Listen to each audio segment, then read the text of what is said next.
ఎండలు మండిపోతున్నాయి. గొంతెండిపోతోంది. కనిపించిన షాపుకు వెళ్లి కూల్ డ్రింక్ తాగుదామనుకుంటున్న జనానికి కొత్త షాకులు ఎదురవుతున్నాయి.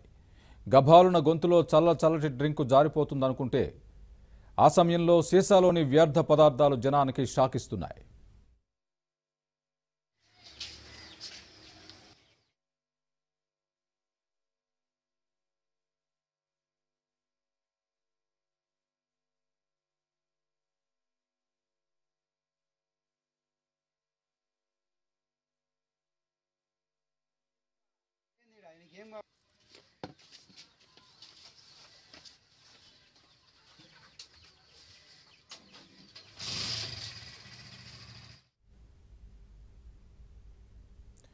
అనంతపురం జిల్లా పెనుకొండ ఆర్టీసీ బస్టాండ్ వెనుక వీధిలోని ఓ దుకాణంలోని కూల్ డ్రింక్లో వ్యర్థాలు కనిపించాయి. దీంతో కంగారు పడిన కొనుగోలుదారులు దుకాణదారుణ్ణి నిలదీశారు. ఈ విషయాన్ని స్థానిక డీలర్ దృష్టికి తీసుకువెళ్లినా స్పందన లేదని దుకాణదారుడు రెహమతుల్లా వాపోయాడు.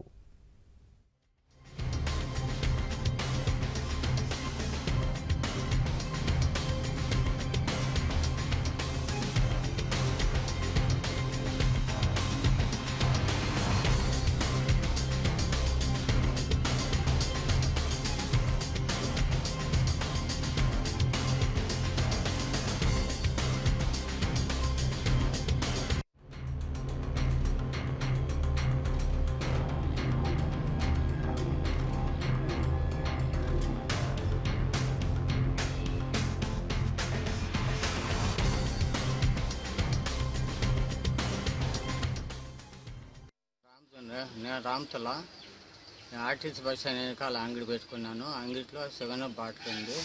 ఆ బాటిల్లో చాలా గలీజ్ వచ్చింది. ఆ గలీజ్ ఉన్నది వాళ్ళకు తెలిపినాను, అయినా వాళ్ళు పట్టించుకోలేదు. కాబట్టి ఇట్లాంటి గలీజ్ ఇంతకు ముందు రాకుండా చూసుకోవాలని మనవి చేస్తున్నాను.